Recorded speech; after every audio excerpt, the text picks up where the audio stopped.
So, you guys, everybody, welcome to our first actually live tasting. We've been working on this for a few weeks and trying to figure out exactly what the best way to do it was. Definitely a lot of learning curves thrown at us, but I think this is gonna be a pretty rad thing. If you guys have been part of any of my virtual happy hours, this will be obviously a lot different because we'll actually be tasting through different expressions. And the guy that we brought in for that is actually a huge part of Single Malts of Scotland and Elixir Distillers, and that is Mr. Oliver Chilton. So Oliver, thank you so much for joining us today, all the way from, I would assume, bright and shiny United Kingdom as well. Is it just as the weather nice right now, or what's going on out there? Yeah, it's really lovely. It's basically it's like I come to California. That's how I imagine it. Never, I look outside and go, yeah, I'm sure this is exactly like it is. No, it's I quite checked. nice. We're currently conning Chanel. It's always like this. Nice, good, good. Yeah, then we have Chanel. She's also with you guys as well, and then there's a whole bunch of fun participants today. So because this is a little bit different than what we have been doing before, for any of the questions that you have and stuff like that, just type them into the chat feature, and then kind of I'll throw myself in there and ask those for you. But I think just the way to do it is, Oliver, kind of let you just take the charge. I mean, everybody here should have their samples as well. So, you just kind of dictate which one you want to start with, and then, talk about the production, some of, the thought process behind it, and maybe some cool tidbits and things like that. And maybe, you can even start off with just kind of what Elixir is, and then also what this project, is supposed to accomplish, and the things that you guys are trying to do with Single Malts of Scotland. Yep, no problem. So I have a presentation which I can share, and I'll do a bit of that, but I honestly hate them. So whenever I do live tastings, like with actual people where you can touch them, obviously not at the moment, we're not allowed to touch anyone. But in normal circumstances, I'd be reaching out and touching everybody. I normally have a presentation in the background, which I readily ignore. And it normally has all the marketing stuff on it that they need to know. There's almost no lies on that stuff, which is why I widely ignore it. I will share it just so that you guys can see it, but if it becomes annoying, let me know. And if I fail to remember to press any buttons, please tell me. Last warning on my presentation style, I ramble a lot, right? So I will talk a lot. And what I found doing a few of these is that it's really difficult for people to stop me. So, I mean, Zoom is easier. YouTube, complete nightmare. Because I just talk for an hour and a half. And don't know if anyone's listening. It's like being on my own, really. Okay, so I'm going to share this. Hopefully this works. Yeah, I'll definitely keep you in check, Oliver. I've been somewhat getting better at the whole moderating thing, but we already have the questions coming in, and Catherine was just curious about if you could give maybe a brief rundown of your history and why. I mean, I know people are already excited to see you talk, but let's get them really excited about it. Yeah, sure. Okay, so I work for Elixir Distillers. Elixir Distillers is part of a wider group. We're known as Specialty Drinks. We own a retailer called the Whiskey Exchange in London, a wholesale company, a few other things, basically set up by a massive whiskey enthusiast in the late 90s. As a business, our focus is pretty simple. It's liquid. If we're not drinking, we're literally not doing our job. And in my case, that's very, very true. We started the company started in 99, but Elixir Distillers was kind of properly founded about 2015, so relatively young. Before that, it was essentially a hobby. Okay, and you have to understand that a lot of what I'm going to tell you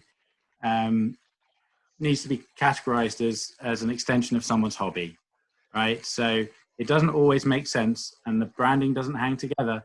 But you'll probably find out more about bottling from me than most people. Again, I don't have a stock function. For myself, I started in the whiskey industry about 15 years ago. I started working in shops. I sold bottles. Basically, at university, I needed money to buy whiskey. So it was much easier to work in a whiskey shop. and sell whiskey, because then I found I also got it free. So that as a kind of all-round system worked very well for me for a lot of years. I ended up moving to London, back to London. I'm from London, but moved back there, and ended up working at the Whiskey Exchange, where I met Sekinder, the guy who owns the company. And it turned out that we liked the same things. It's pretty easy to like the same things as Sekinder, because he likes Bowmore 64, Longmorn 69, like all the magic stuff. And then he just keeps opening it and giving it to you. So I discovered if I spent a lot of time with him, I could drink really good whiskey. And my job has come out of the fact that I generally just say yes to things. So, you know, like, do you know how to bottle whiskey? Yeah, sure. How hard can it be? And because our company was quite small when I joined, there was only like 30 of us in the entire company, including pick, pack, and dispatch. That tended to be enough qualification to be given a job like choose all the casks for the Whiskey Exchange, or Elixir Distillers as it is now.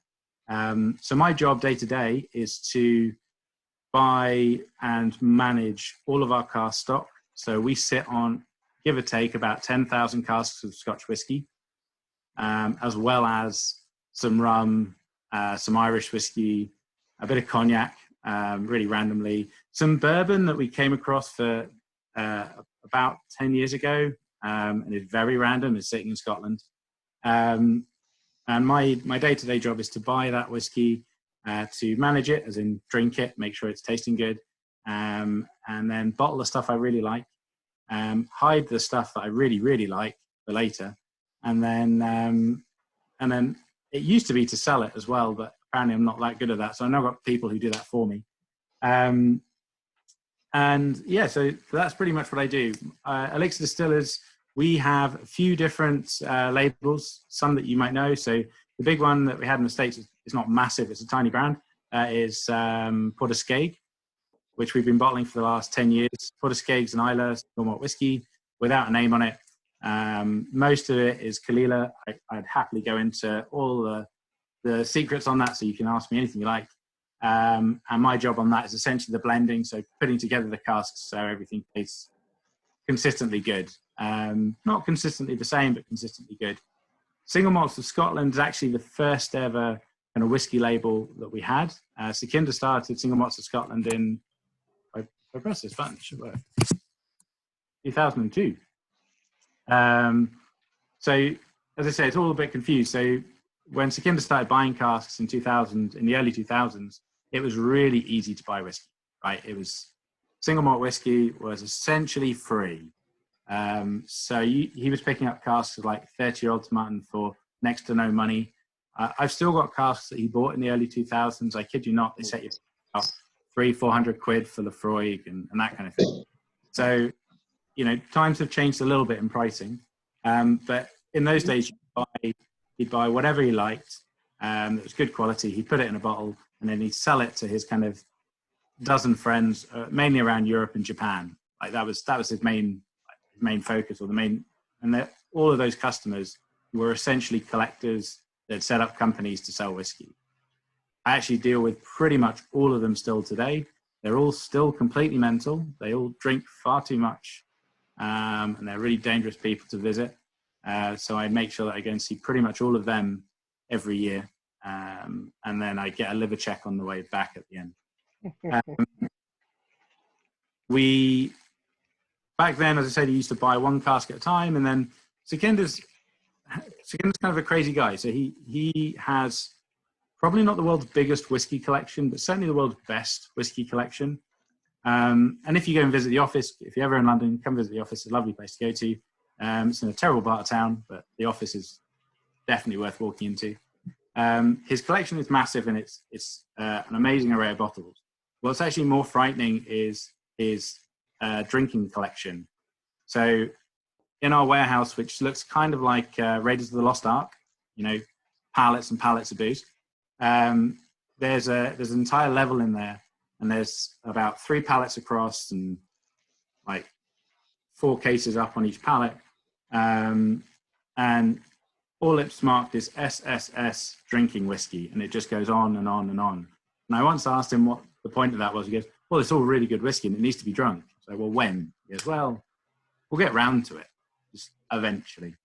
And that is fundamentally what happens with Sukhinder with pretty much everything. So he started when he in whiskey with buying miniatures, then he moved to bigger bottles, then he moved to cases of bigger bottles, then pallets of bigger bottles, and now casks. And where most independent bottlers started buying kind of 1 or 2, Sukhinder would move into like, I'll just buy 10 or 20, and then I'll keep them, maybe go back to them.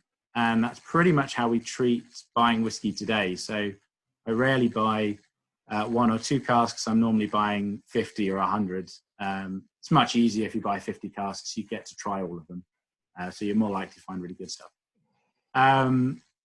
Single Malts of Scotland specifically, we try to look for whiskies, and you'll see that tonight, hopefully, that are very much along the kind of distillery character style.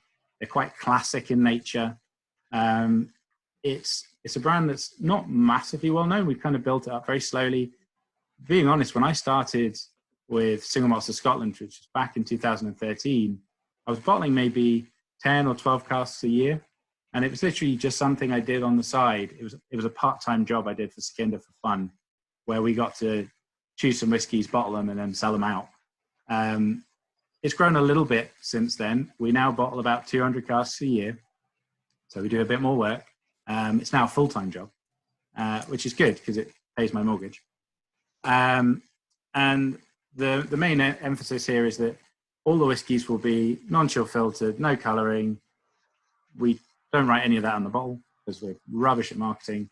And they will be essentially as close to the kind of distillery or the distillate style as I can find. The reason for that is I love distillate, right? I love spirit. I would happily drink new make spirit every day of my life. I think it's actually good for you. We have other labels we bottle kind of crazy stuff under with lots more kind of wood treatment and that kind of thing. But I'm going for Single Malt Scotland. It's all about kind of classic styles. All right. That's a nice picture of the range. Not very useful here. Everything we're trying tonight is part of our single cask series. We've just launched that in the States. I was actually supposed to be in sunny California last month, drinking Single Malts of Scotland with everybody. I'm very disappointed to be in sunny High Wycombe, which is not quite as flash or as nice. We don't have a beach. It's a bit more stabby. So we've just launched in the States. It's the first time we've ever had Single Malts of Scotland in the States, and everything we've launched, we've done 10 casks, and every single one of those casks was selected by myself and then passed over to the guys from Impex to go through and make sure they were happy with the style. I am saving particularly good stuff for the States because Sam asked me to, and he's in this group. So there you go. And what we're trying to do with all the stuff we do for States, we'll do kind of 10, 20, 30 casks a year and bring them in, and always bring interesting casks. So not always old. There'll be some young stuff, some old stuff, some very well-known distilleries, some lesser-known distilleries. But in every case, what I hope is that you'll find each cask is interesting in its own right, and that each whiskey properly represents that distillery style. Okay? Do we want to get drinking? Because I kind of feel like drinking is quite important at this point. Yeah, I'm pretty sure most of this group is already going through withdrawals. So if we could start stepping into that, I think they'd be pretty excited. No problem. Okay, so in terms of the lineup tonight, I'm starting with the Linkwood. I'm starting with the Linkwood for lots of reasons, but mainly for flavour. It's very fresh. It's very light. I read the best tasting note for Linkwood the other day, and it actually made me smile because I think that's what this is. Pineapple cider, which is a wonderful idea. I actually want to make pineapple cider. I just think it would taste really good. Obviously, cider to me is something different to you because cider in the US doesn't have alcohol. Is that right? You guys are crazy. You have it. No ABV. Cider over here. You call it hard cider if it had booze in it, mate. Okay. So yeah, imagine hard cider. I don't do apple juice. So I definitely get that kind of slightly pineapple-y thing on this particular cask. Now, a little bit about the history of these casks and where we got them from, and if there are questions along this line, please ask.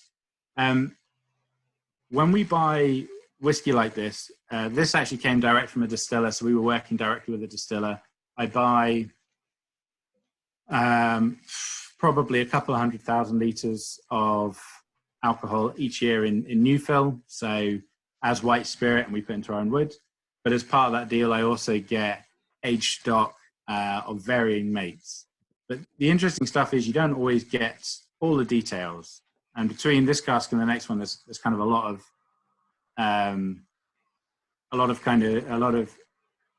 lack of information when purchasing that I find quite interesting. You'll often see with independent bottlers, and I'm not bad-mouthing anyone, they'll give you lots and lots of cask information. When I started, coming from a retail background, I always had this idea that an independent bottler used to wander around a warehouse, taste a cask in the warehouse, and point to and say, well, I want that one. The first time I actually did that, I did it with Whiskey Exchange, and I found two things. One, most of the people who own the warehouses, when you point to the one you want, go, no, you can't have that one. And the other thing I found is it's really cold. It's a horrible place to choose casks. You can't taste anything. When I started buying casks, I actually found that most of it's done on spreadsheets. So most of my life is spent in Excel.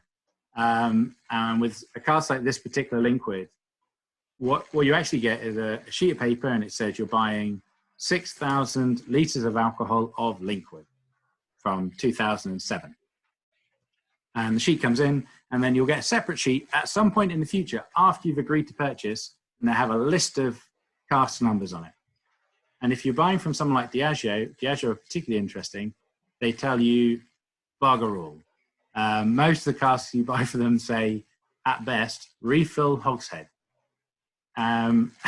So when you go and look at the cask, you then start finding out lots more information. Like, for instance, this particular cask, this 2007, it is a refill cask. It had grain in it for approximately 3 or 4 years, and then it was used for this Linkwood.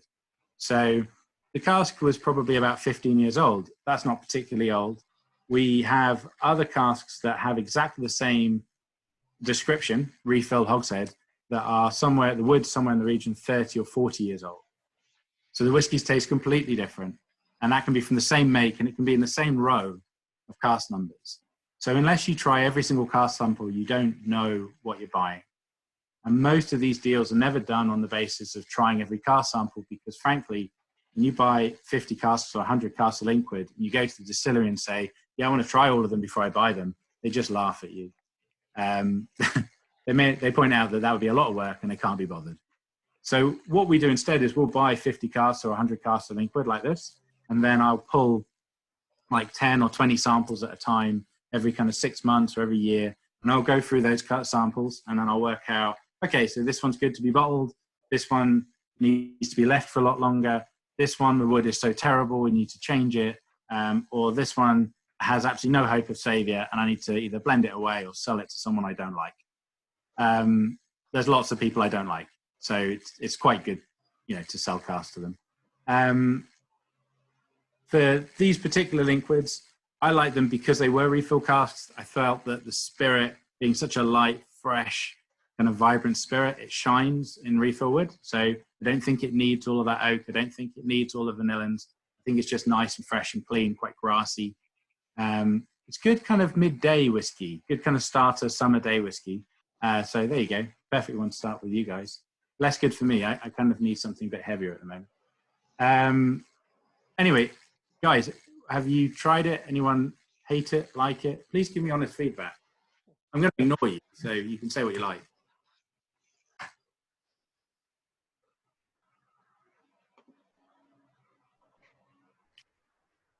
Yeah, you can give your notes either via the chat, or if you want to unmute yourself, you can also chime in and share your thoughts. I'm getting really powerful fruit flavors up front, and it's really kicking me in the face with it, and I like that. So, I mean, I've always thought Linkwood's one of these incredibly fruity, expressive makes. They use it a lot in Johnny Walker. I think it's one of the main malts in Johnny Walker. So it's basically a big blending powerhouse. One of the things we get asked a lot about independent bottling is, do we only get the casks that the distillers don't want? The simple answer is they probably never tried them. Most deals are done on the back of either, like us, we're doing filling with them. We have a contract over, say, 5 years. And over that period of time, they're going to give us a set number of spirit. And one of the interesting things is when they transfer that spirit to us, they very rarely even look at the wood that they're sending. So the next whiskey we'll try, which is the Glen Elgins in bourbon barrels, that's part of the same parcel. And I just got lucky that it was in first-fill bourbon barrels, and it was stunning. With these kind of whiskies, I always think that the sad thing for me is if it had been put into a blend, it probably would have been lost. On its own as a single cask, it's beautifully expressive, and you do get all that fruit. Ollie, could you talk to the ABV you've chosen there?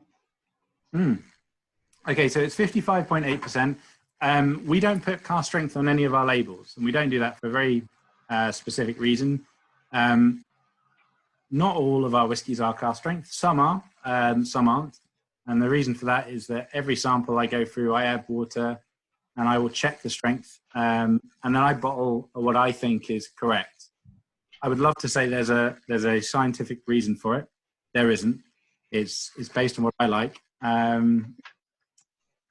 I kind of feel like the job of an independent bottler, and my job specifically, is to choose a whiskey and select a cask that I think is very good. And then the way I see it is customers kind of buy on the back of the fact from that independent bottler before. The example, I buy mountains of whiskey from Adelphi. I buy a lot from Signatory. Till recently I was buying an awful lot from Cadenheads.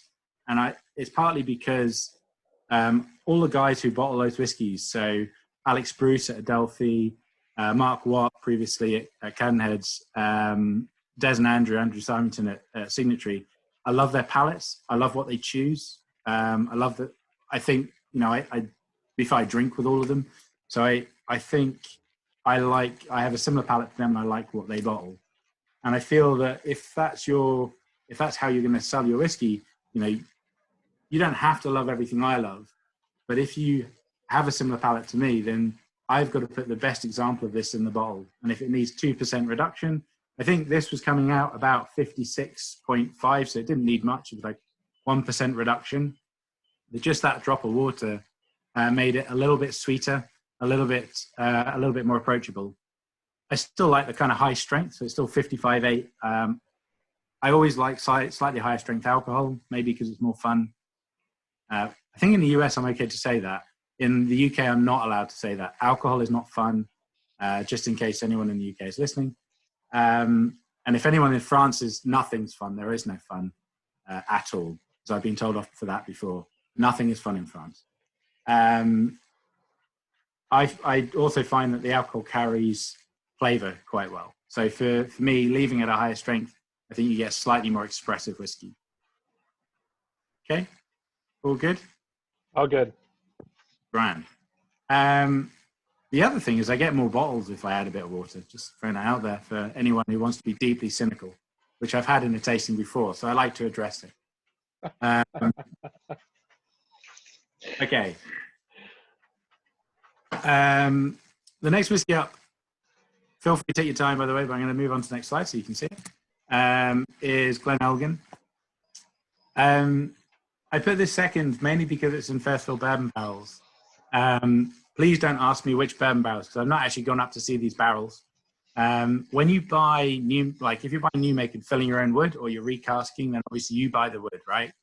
I have a relatively strict policy when it comes to buying wood. I buy from essentially two cooperages. I have certain rules under what I'll buy in terms of wood, which the cooperages I work with are able to fulfill that, which is why I work with them. The other ones won't.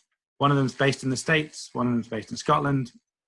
The one based in the States I go to once a year, which is Kelvin in Kentucky, and they're superb.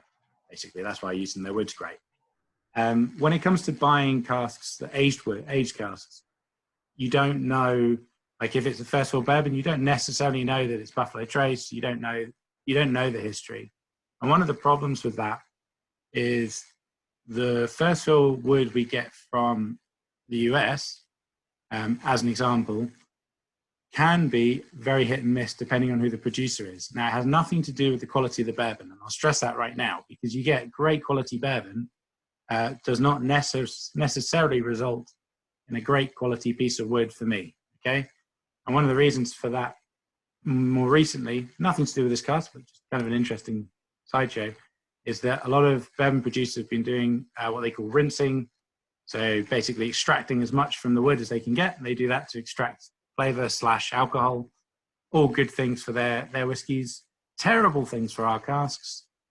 So I refuse to buy any barrels from any of those producers. Diageo are not as fussy. Speaking to a couple of cooperages, they basically buy anything, which makes a lot of sense because they're producing X many million litres of alcohol, so they probably need a lot more wood than I do. So what it means is when you get casks like this, you basically sit there and go, it's either going to be great or it's going to be awful. And if it's awful, I'm going to have to recask it all. This particular parcel of Glen Elgin, I think I only got about 12 barrels of 2006, which turned out to be a crying shame because every one of them was dynamite. They were quite full, quite sweet. You definitely get the kind of wood coming through. But you also, for me, on Glen Elgin, I always get apples and pears, right? I get loads of pears. And I think for me, this has that great balance of distillery style meets American oak. The other issue with these barrels was the yield was not amazing. So this is 156 bottles. That's genuinely all we got out of the cask. The strength came in, all the strengths were sitting at 55 to 56. We dropped this one to 54.1. And for me, it just made it, again, a little bit sweeter. One of the reasons that happens is that when you add water to any whiskey, but whiskey that's been in American oak particularly, you tend to increase the sugars, mainly because a lot of the wood tannins and the phenols that are created in wood actually release glucose when you throw water at them. So you tend to get slightly sweeter whiskies using water. Anyway, I'm going to now drink it. I hope that's okay. I've been talking far too long.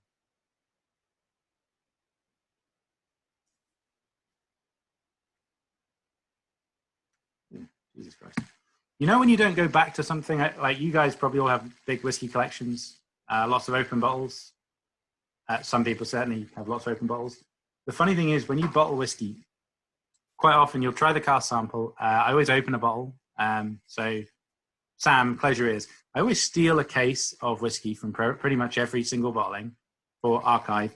And one bottle of those is for me to drink. Okay, so that's not why your yields were so low, Sam. I didn't drink more of the Glenrothes. I promise. With the funny thing is, after you try them, so I tried these when we bottled them to start the year. I don't tend to get to go back to them because we've got hundreds of casks to try. I have quite a lot of whiskey in my house that's unrelated to work that I also have to drink, otherwise it will go off. That's what I tell myself. So it's really nice actually doing these tastings because it means I get to go back to them. And that is one of those whiskeys where I've just gone, I really wish I've kept more than 6 bottles. And I really wish I'd not sent 3 more of them to Sam, which means that I probably only have 2 bottles. It's a terrible thing I know. Next time you send 6 bottles to the US and you keep the rest of the cask. Yeah, that does sound like not a bad idea, Sam. Okay, that's not a bad idea. Probably not so good for sales. I don't tend to pay much for my own whiskey, luckily. Gives me money to buy other people's whiskey, which is something my wife is telling me off for on a regular basis. Grant, any questions, guys, at this point? No? Yes? No. Good. Brilliant. All very sedate. Very, very well behaved. This wasn't like my Zoom call with like 20 people on at all. By this point, one of the guys was singing loud songs and then he fell asleep. So luckily that's not happening. I can testify there. He fell asleep. I run a pretty tight ship here, Ollie. They know not to mess with my Zooms. So, unless it's like a coordinated attack, which we got the other day. That was I heard a little about different. That. Yeah, it was great. It was so funny. You know, I ended up looking into it after, and I was like, it's amazing how much effort these little kids put into this, and all these piracy softwares that they have to download onto their computer to make it happen. So we all got a good laugh out of it and had a good talk after, but it was intense, man. It was a good time. So if you like, I've got a guy who can do that for you. We can go find the 9-year-olds, and you can spam them with whiskey instead. Yeah,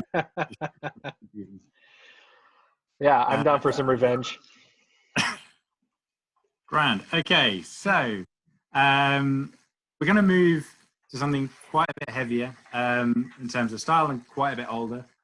And I'm really happy with doing this cask. I cannot tell you how happy I am with doing this cask. This is a Ben Nevis sherry butt from 1996, from memory.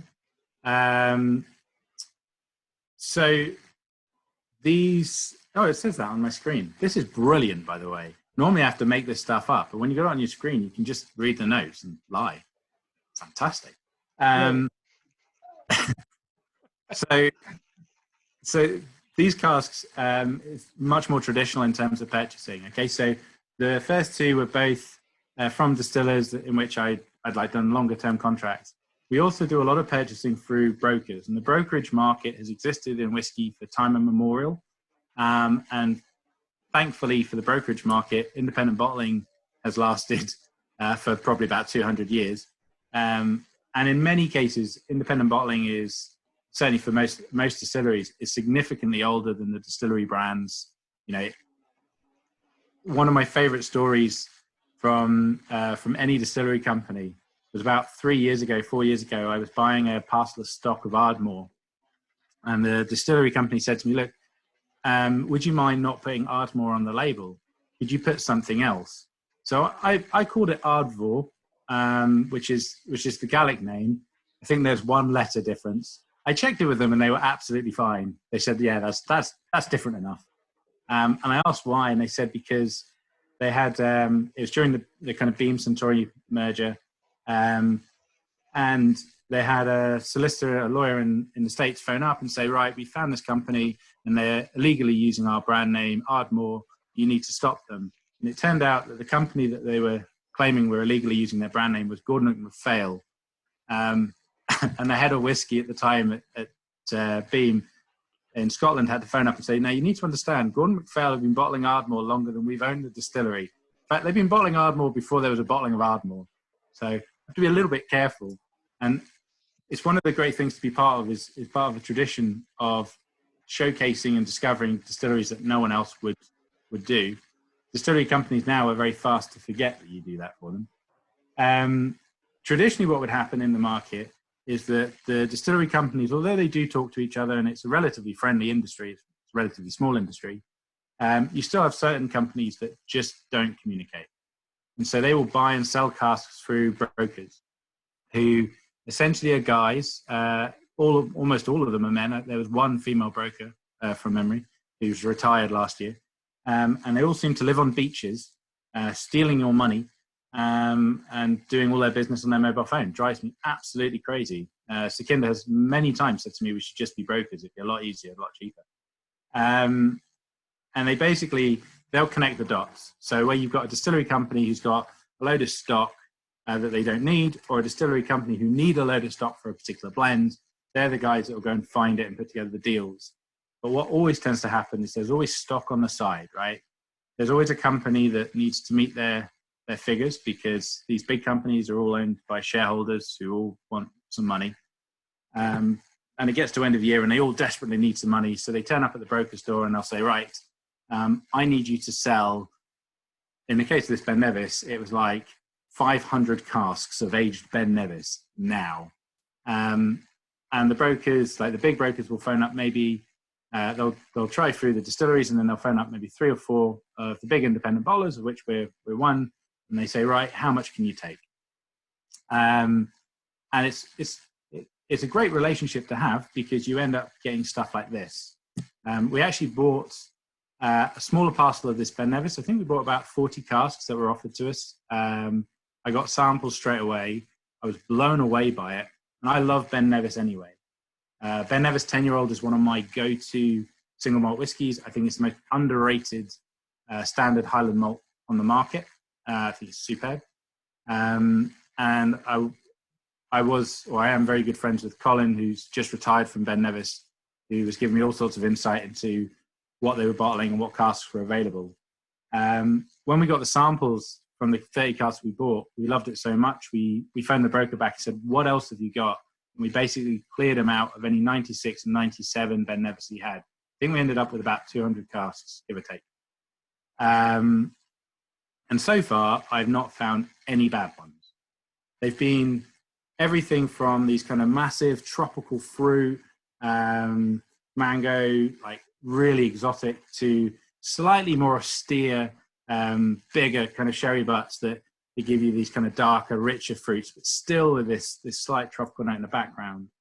A lot of that comes down to the fact that Ben Nevis is probably, outside of Springbank, the most traditional of traditional distilleries. They still use an old-fashioned brewer's yeast. Their fermentation times are ridiculously long because it's very inefficiently run. If you ever visit, this is not going to be much in the States, but I want you to imagine what we call a 1970s working man's club, right? So that would be a club for unions to gather in the 1970s. Sticky carpets, cheap beer, that kind of thing.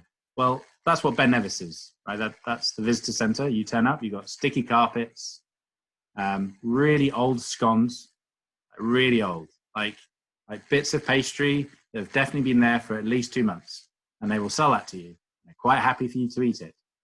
It's not good, terrible. The distillery is mainly run in a similar fashion. The great thing about that is it ends up with these massively fruity spirits that's just beautiful for long aging. Very heavy, very voluptuous, just a big spirit. This particular sherry butt, I think, is one of my favorites. Again, sorry to see it go to the US because I don't get to drink the rest of it. I did keep some. Happy days. I've got one on my shelf at home. Sorry, Sam. I really wish you weren't here. Normally I tell all this stuff and I don't feel bad about it. Today I feel a bit guilty.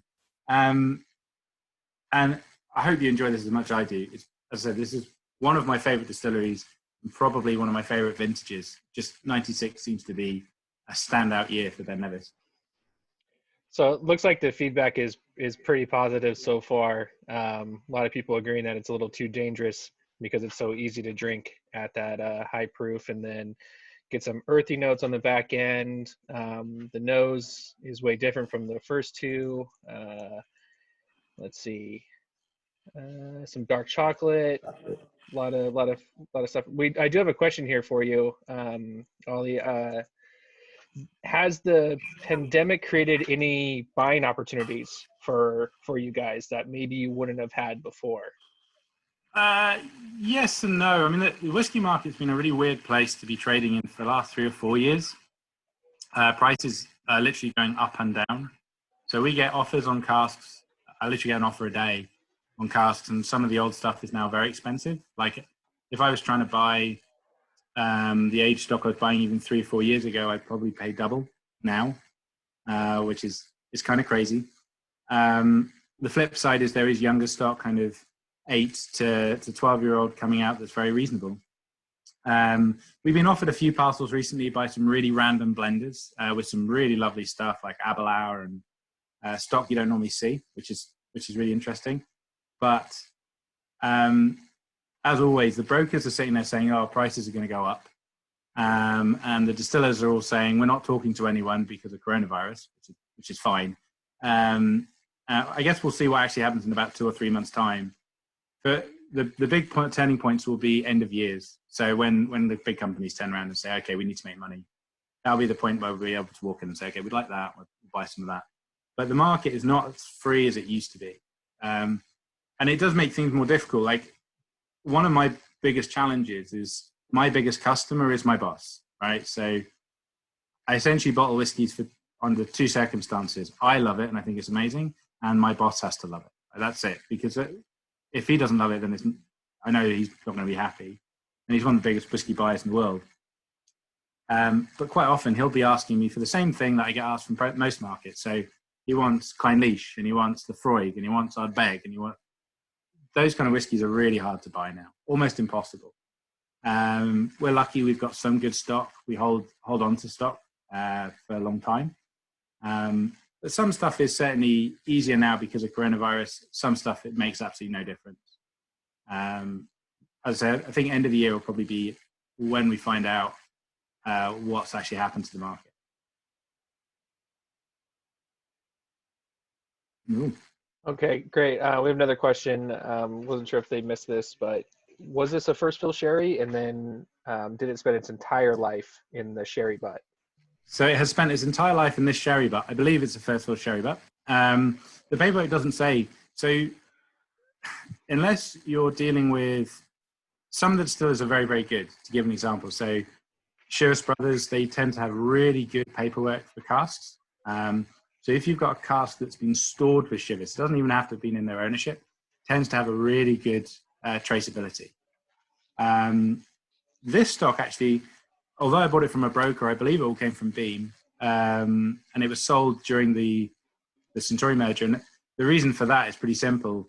Suntory hate Nikka, like they hate them, and they won't deal with them. And Nikka owned Ben Nevis.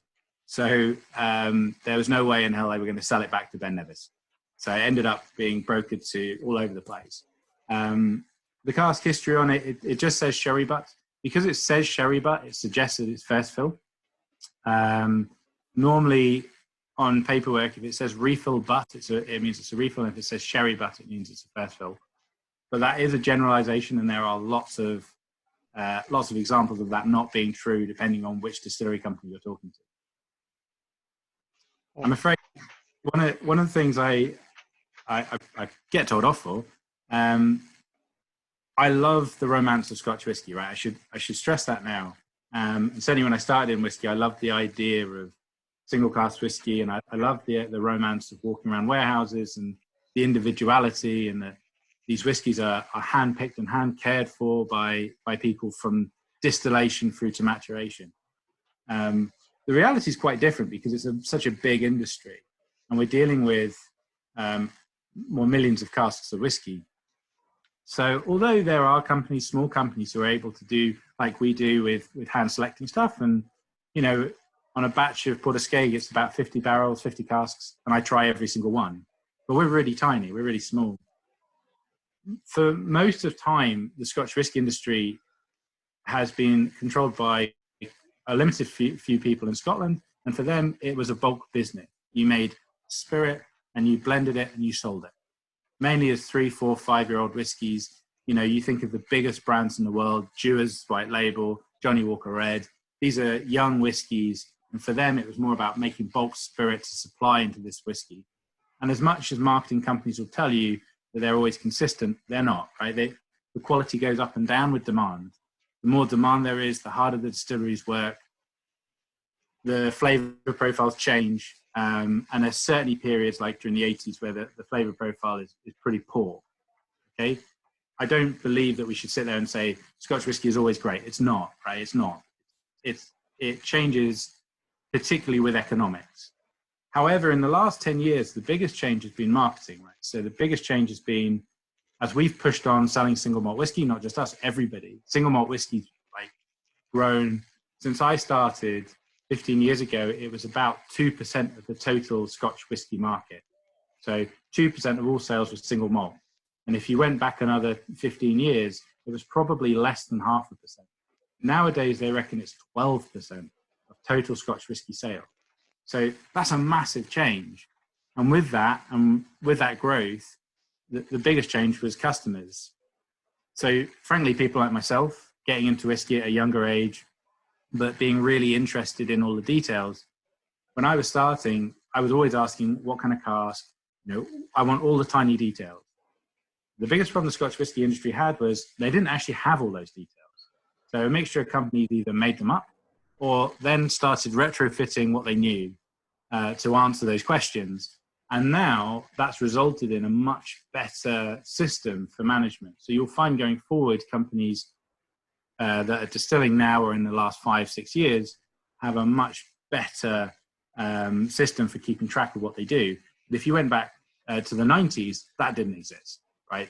Because no one would ever ask. this cask was going to go to a blend. So no one's going to care. It's just going to be a component part. And as long as it vaguely fits the flavor profile, we're going to be okay. Does that make sense? Good. Absolutely. Yeah.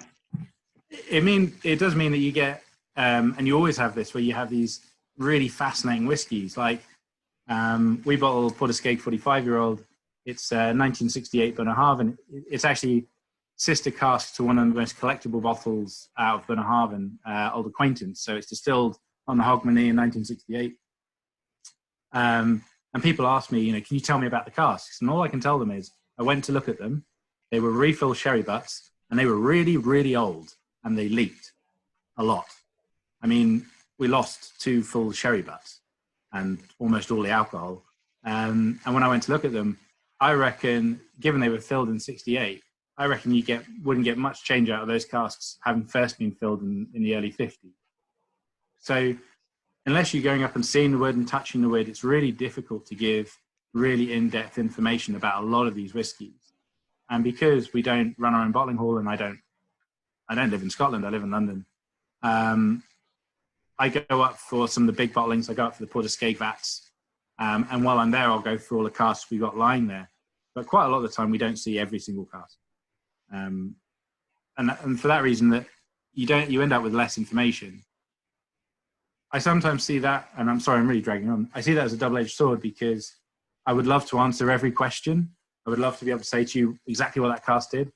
The other side of it is I also don't care.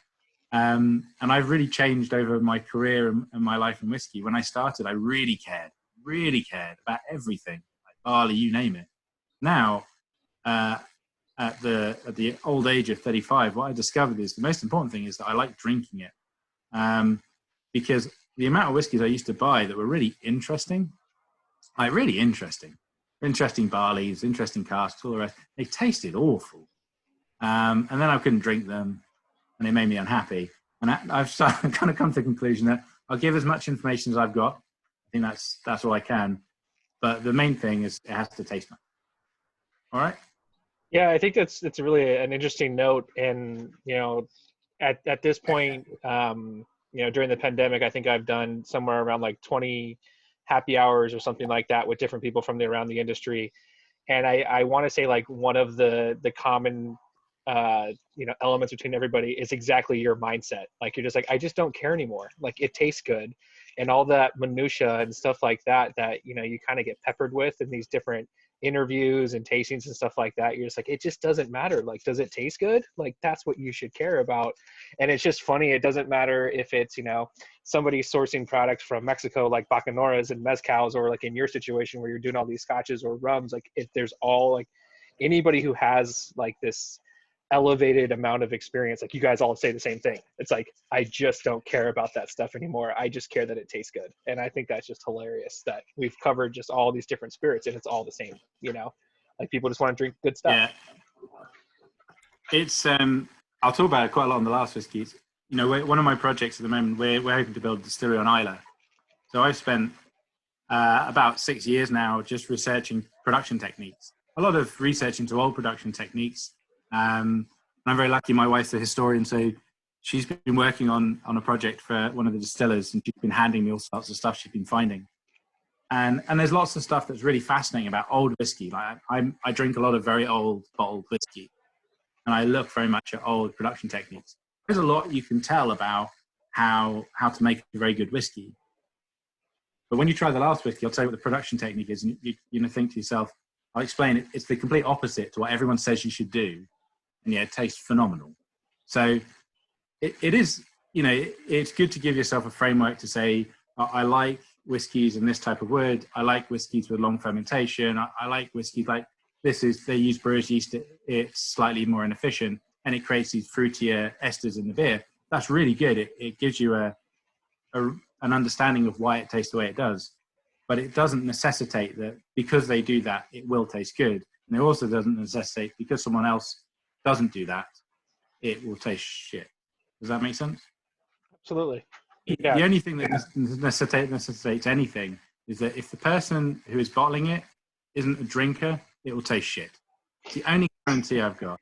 So if I ever go out with anyone in the industry and they order, like we're on a drinks night out and they order like G&T or just soda water, I widely just assume they're shit at their job, which is probably terrible. But No, I think that's that's totally fair. And I know like one thing that that we try to emphasize at JVS and Impacts is that because we work with so many unique spirit offerings and lots of like strange stuff, it's like you got to just be pragmatic about these things. And just because something is put into sherry, but there's no guarantees there, and stuff like that. So ultimately, it comes down just taste it, see if it's good, and then well, go from there. So sherry is one of the most interesting ones because similar to bourbon, you've like in bourbon now, with bourbon cask now, you've got the changes that are happening in the bourbon industry that are impacting the Scotch whisky industry, and they're not discussed. And they affect some companies more than others. With sherry, you have exactly the same thing in that, firstly, 99% of all the sherry butts used are not used for the production of sherry. That makes perfect sense because nobody's drinking sherry, which is a crying shame. You live in a lovely hot country, drink Tia Pepe, just pints of. If you can get Tia Pepe and ramen, genuinely, that's what I would be drinking right now. But because people don't drink sherry, we don't use the cask. Also, historically, they never would have used sherry casks. That would never have happened. The sherry industry keeps the casks for like 60 years. So they weren't shipping casks from bodegas over to Scotland. What they were doing is they were shipping transport casks. So we would have been using transport casks 60, 70 years ago. So that's casks that were used just to transport the sherry from Spain to the UK. Now, the result of that is that you now have lots of layers and levels of different types of casks within sherry. Interestingly, Diageo are probably the most honest. So they call a lot of their sherry casks now, they call them European oak seasoned with sherry. That's technically true of pretty much everybody. So if I buy a sherry butt to refill into or to fill new make into, it's normally had sherry in for 2 to 3 years. Some of the stuff I've bought recently has been 6 or 7, but you have to request it. And it was produced specifically for the Scotch whisky industry. So the other thing they do a lot now and have done historically is they buy American oak. They buy American oak because it's really good, right? You guys have the best wood, full stop. It doesn't leak. European oak does leak. European oak's got massive knots all over it. It's really hard to manipulate, whereas American oak's really easy to manipulate and it's really good quality. It also carries lots of vanillins, which makes whiskey sweet, and everybody loves sweet stuff. Everybody. It's just a fact. It makes you feel good. Sugar's a good thing. Again, I'm probably not allowed to say that in the UK anymore, but sugar's a good thing.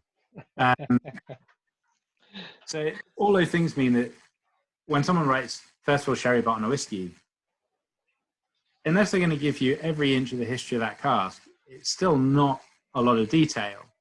I can tell you my favorite producer in my favorite cooper in Spain for new wood is a guy called Miguel Martin. I buy a lot of casks from him. He produces wood for Aberlour. He produces wood for Glenfarclas, for Kilhoman, for all sorts. And his wood is very good, but it's very standard. So it tastes of kind of ginger and chocolate, right? It's consistent. There's another cooper I buy from, and I buy sporadically from, and sometimes his wood is amazing, and sometimes it's terrible. And the only reason I buy from him is because the times I've had amazing wood from him, it's been amazing. Like, it's been phenomenal. And the issue you have is that exists all over the industry, the cooperage industry.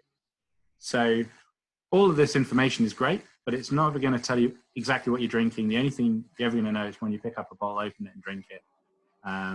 Which kind of goes back to the first thing. If you trust the people who are choosing it, then you should get a good dram. That's pretty much what it comes down to. Brian, are we ready to try some smoky stuff?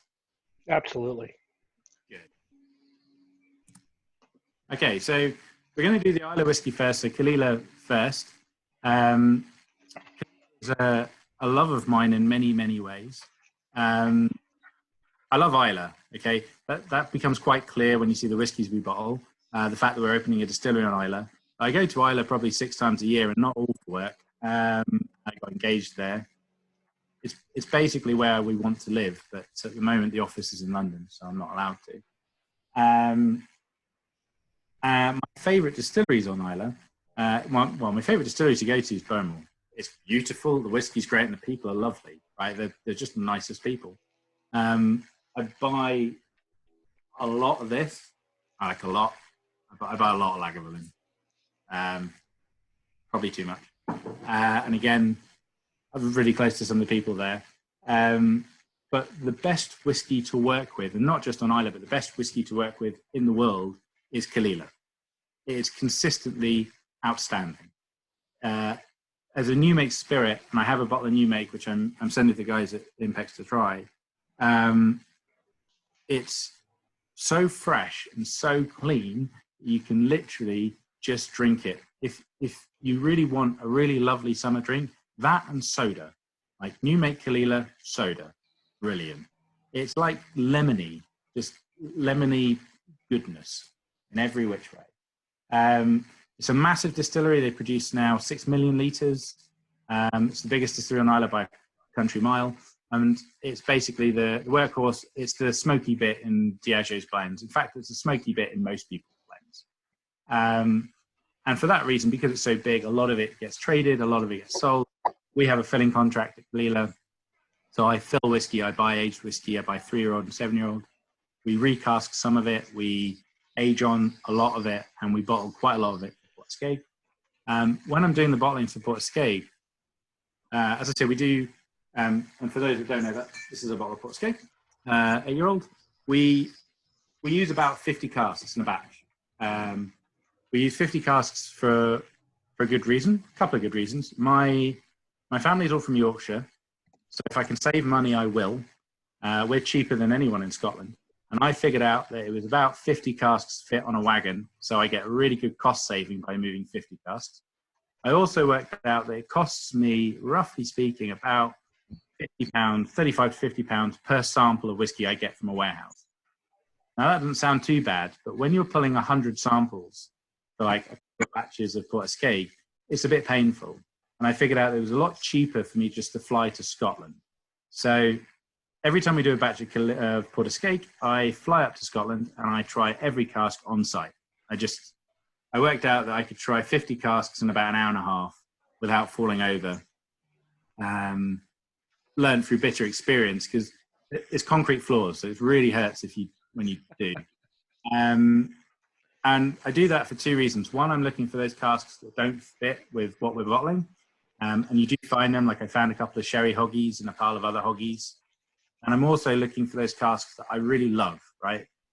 This is one of those. So you'll quite often find the young Caol Ilas we bottle for Single Malts of Scotland. There'll be vintages that we would have been bottling for Port Escape. And we've basically gone down the line, and I've been drinking off the samples and then gone, okay, that cask is outstanding. Pull that one off and put it to one side, and I'll figure out what I'm going to do with it later. And that's where this cask came from. Ollie, I got a question for you. When it comes to tasting that many cask, and especially that many cask at such a high, ABV, like, what are some of the things that you're able to do that, you still feel confident in your decision making from cask 1 up to cask 50? So there's a couple of things. I should qualify. Now, I love saying that I try 50 casks in an hour and a half. I do nose a vast number of those, right? I don't. Okay. I probably drink more than I should. But you've got to get back in the car, so it's probably not sensible to think that. And they've got zero tolerance in Scotland, but very careful. The main things are, so I obviously drink a lot of water, refresh your palate, but I'm not looking at these casks, and you have to understand it. Again, it's going back to that romantic idea, right? I'm not looking at these casks individually going, oh, it's got these flavors. I actually did, interestingly enough, I'm doing a batch of 12-year-old. I've just done a batch of 12-year-old bourbon just a few months ago before coronavirus. And I took up our Scotch whisky ambassador, Julie. Well, she lives in Glasgow. She came over with me. She'd never done it before. And we started doing it. I said, just take some notes as you go around and have a think about flavors. And she started writing in this book, like, tons of stuff, right? Like flavors for every cask. They're really good tasting notes, but lovely to read. And I thought to myself, if I did that every time, I'd be here forever. I'd literally explode my brain. So all I'm looking for is, in the most part, I'm looking for, does it meet the profile? So is it salty, sweet? Does it have that kind of citrus thing going through it? So as long as it's hit those kind of top notes, then it will go into the blend. Now, every now and again, and I'm sure you've all had this, you've been in a bar or you've been at a show and you try something and you're not really thinking about it and it just pops out the glass and goes, oh, wow, that's outstanding. You know, you ever been in that bar? I don't know if it happens to you, but you're sitting there and someone just hands you a glass. I'm a very friendly guy. People do that to me all the time. When I come over, just so you'll know. And they hand you a glass and the flavors just pop out. Essentially, that's what these casks are. It's not that I'm looking at every cask in detail and rating them. It's that some of them they just pop a bit more than the rest. The other thing we then do is I'll always take a sample from that cask and I'll take it back with me. So it's not that because we pulled it aside, we're definitely a bottle of Single Malts of Scotland. Because we pulled it aside, it stands out. When we take it back and we retry the sample, we'll then look at it and say, okay, is that Single Malts of Scotland? Is it a crazy cask? So we had a couple of, I haven't got one here, but we had a couple of weird sherry hoggies, which we pulled out. And then we had to look quite closely at where we bottled them. So I bottled one as Single Malts of Scotland because it was quite elegant. But the other one was completely barking mad. So that went to Whiskey Exchange because, you know, they're a bit mental. So they can put up with that. I guess that answers it more or less. Yeah, no, totally. I mean, I think it's when you do hear that stuff. I mean, I'll have a couple jams, and I even know sometimes, you know, as I'm tasting too much stuff, like by like 6, 7, I'm kind of like, okay, everything tastes pretty damn good right now. So, you know, and it's also like you were saying that you don't like to taste in too many of the, you know, the warehouses and stuff like that too, because I'm sure there's probably some sort of like you said, you had mentioned the romance part of it. You know, you're on Isla, you're just kind of like this is great, you know, because you have this like beautiful surrounding and it's part of the whole aesthetic, you know. Yeah. It's like the classic, like, you know, wine tasting thing where people go and they buy wine, they come home and they're just like, this sucks. It's like, yeah, because you're not, you know, overlooking vineyards right now and you know, like 6 bottles deep. That is always true. The good thing for us is when I try all the Caol Ila casks, they're at our bottling hall, which is in Dumbarton. It's a lovely part of Scotland. It's quite rough. It's an industrial estate. I wouldn't walk around there late at night. And that's what it looks like. So I think the warehouse next door used to be Polaroid. So it looks kind of like a warehouse for a camera shop, if you can imagine it. And whenever we do the dump there, they're not set up to do it in the warehouse inside. So they can't take. I normally bring in about 100 casks and do 2 batches at once for 110 for 8-year-old. And they're not set up to take it in. So I have to taste all the casks outside. I'll tell you, when it's pissing it down with rain and, you know, as it pretty much always is in Glasgow, it's not the funnest job. I mean, it's still pretty good. Don't get me wrong. I'd rather be doing that than accounts. Or expenses or pretty much anything else really, but it's not like the romantic setting as you say, sitting on that. I mean, those go on. Stop trying to make people feel sorry for you, mate. Drinking. I mean, I think you could also kind of spin that as well. Like if you had someone taking pictures of you, you know, in the pouring rain, still tasting cask, like, wow, look at the dedication. Man, this guy really gives a shit about what he does. You know, like you could absolutely fit it, you know, spin that.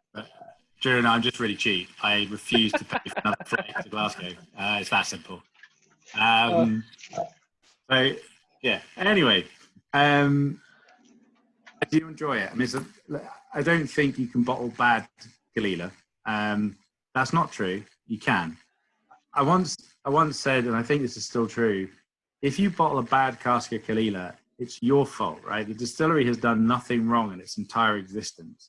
So ever since the new distillery was built in, whatever, it's 73, 74, even the old distillery, the bottlings I've tried from that have been pretty outstanding.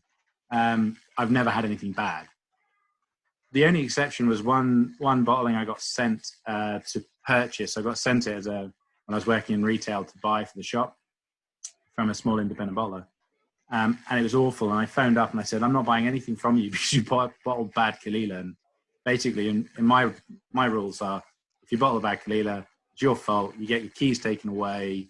All your casks are handed on to someone responsible. Your wife and house is also palmed off to somebody. I mean, basically, you're just a bad human. So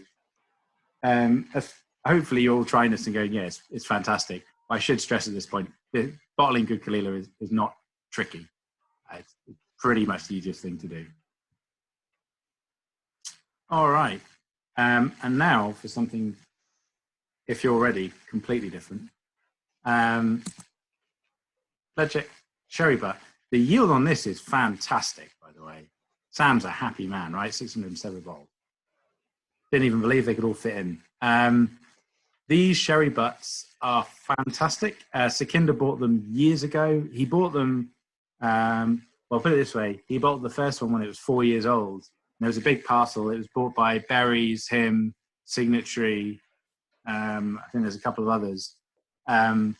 Berries actually bottled one as a 3-year-old, and it is phenomenal. They were phenomenal whiskies even at that age. And we've just been kind of managing this stock ever since. The thing I love about Ledaig, I was there last year to go around the distillery, which is a fantastic experience. I've done it a few times. Mull is a very weird place, and Ledaig, or Tobermory on Mull, is owned by Distell, previously Ben Stewart. And the first time I went round, they said to me, yeah, I'm sorry, it's in a pretty bad state because all the money is being used to do up Bunnahabhain. Well, I go to Bunnahabhain quite a lot, and Bunnahabhain looks kind of like Auschwitz. It's a bit run down, and it's pretty much, it's a concentration camp. It's horrible, right? The building's grey. You walk through the giant gates, and you feel like you're definitely going to your doom. I asked the guys at Bunnahabhain this, and they were like, oh yeah, well, all the money's at Deanston. Yeah, all the money's being sent to Deanston to do up Deanston. And then you go to Deanston. I mean, to be fair, this was 10 years ago, and they used to say, no, all the money's going to Mull to do up Tobermory. So basically, there was some accountant just fleecing a lot of them, stealing their money, and all the distilleries were run in this kind of, we haven't got any cash, we've still got to make whiskey way. I went there last year, and they were supposed to be doing this big refurb. It was taking 2 years. They'd closed the distillery for 2 years to do it. And I turned up, and nothing had changed. Nothing. Apart from they'd only been making whiskey for 2 weeks. When I asked them, they were like, well, we put a new roof on because the roof was leaking. And if we didn't, they would have fallen in. So not so much a refurb. So I don't think that it's changed massively in terms of production style or the way in which they're monetized. Now, comes something I said quite early on. Ben Nevis fits into this worldview or current worldview in whiskey geekery of the perfect kind of production, old-fashioned production, like Springbank, right? So we've got brewer's yeast, longer fermentations, low gravity, so lower ABVs in your wash. You've got slow, long distillation, and all of this makes these beautifully fruity whiskies. Tobermory for Ledaig is short fermentations. It is short and fast distillations. It is filth. They basically make petrol. They make this horrendous kind of diesely thick spirit, and in this case, they then stuck it into a sherry butt. And for me, it tastes like tires, but in such a good way. I don't know if anyone else has ever felt the need to lick tarmac, but after trying this, that's what I wanted to do, just to find out if it tasted as good as I thought it should. And I definitely feel like over the last kind of 4 or 5 years, Ledaig particularly, Tobermory less so, but Ledaig particularly has found this niche where people really do love it. People go crazy for it. It helps that on Whiskey Fun, Serge Valentine wrote that it was the next Ardbeg. It's probably increased sales a bit. But it definitely fits into that parameter because it's no holds barred. It's not apologetic for what it is. And whether you get it from bourbon or you get it from sherry, you still get these big, heavy, unapologetic whiskies. And I think these casks from 2005, these sherry butts, are probably some of the best examples of that. I'm now going to try.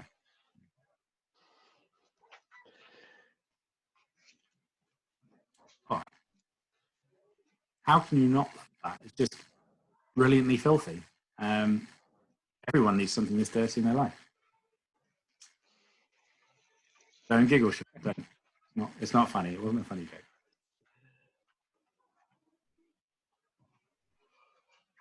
Grand. Okay, so this kind of caster, this is going back, in terms of purchasing, going back quite a long way. We, as I said, Skinner bought it when it was like 3 or 4 years old. You wouldn't have paid very much for it. We also, so quite often what you'll do is you'll buy a parcel of whiskey, not really thinking about how you're going to use it for a length of time. Now I do a lot more planning. In this case, we kind of manage the casks through. So, as I say, you get all the samples in, you try them, and you say, okay, we're going to bottle this year. This probably needs to sit for 2 more years. This needs to sit for 5 more years. And then you retry them at all those points. The other problem you then have is that you start running out, right? Because it's really good and it's really popular and you're selling it a lot quicker than you thought. So then you have to go back and buy more.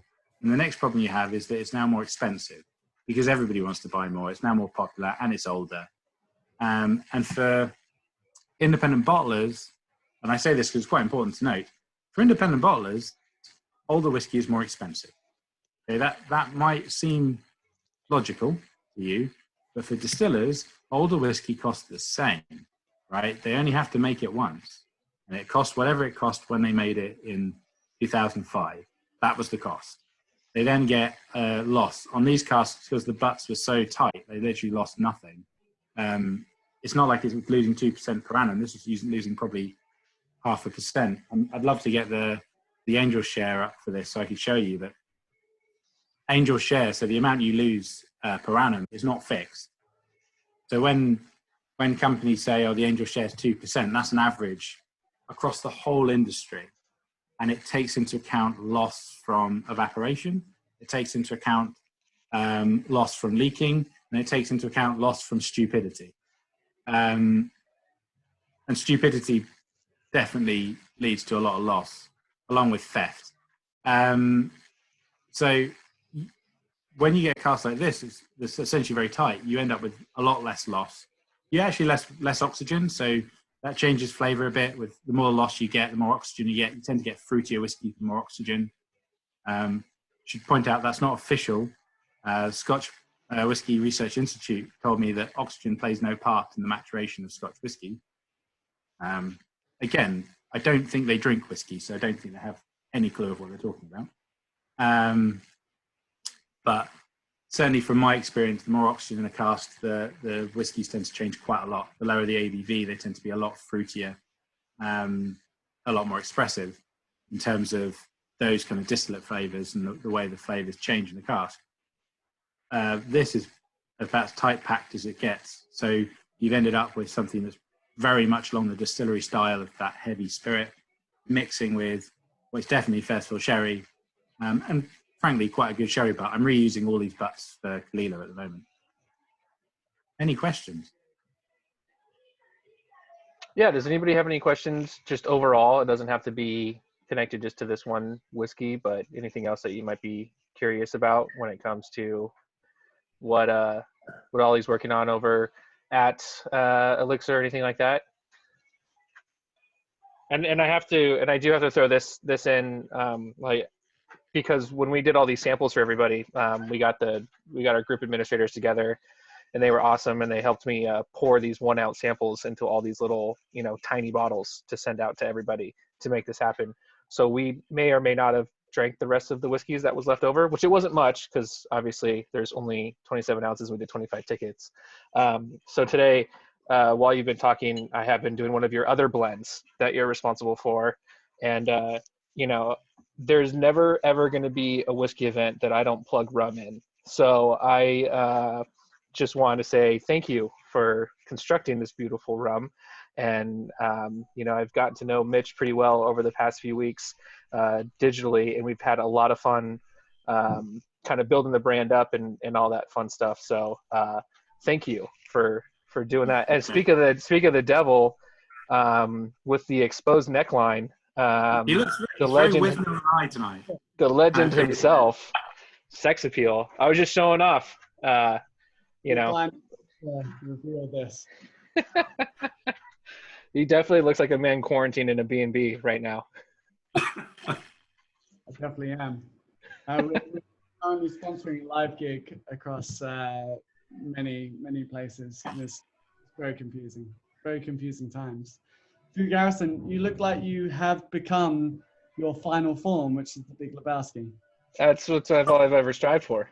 It's you know, I'm hanging out in the tiki bar today, and again I had to drink some rum while we were talking whiskey. It was just the way of the world.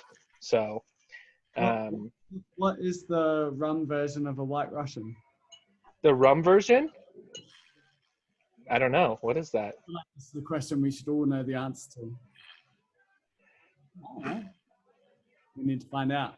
Well, we're gonna work on that. So we're officially hijacking the whiskey talk with more rum questions. Well, But it is something, just so everybody knows, Oliver did develop this rum as well. So if you like his taste in whiskey, then you know you can follow him into the mist of rum. It's definitely a good call. Yeah, the rum was an interesting departure. So our parent company, Sekinder and his brother, their parents owned a booze shop. Like really, they were the first Asian family in the UK to have an off license, and they were obsessed with all spirits. Sekinder's still mainly obsessed with whiskey, but he loves all spirits. So we were the first importers in the world for Diplomático rum. He was the first importer for tequila, you name it. So about 2-3 years ago, he came to me and said, "Well, okay, I've got to do something with Black Top. We need to make a rum. How do you feel about that?" I sat there going, "Yeah, I'm a whiskey guy. I like rum sometimes, but the geeky side of rum was always like Mitch. Mitch is much more geeky than me on rum. What I did enjoy was blending. That was great fun.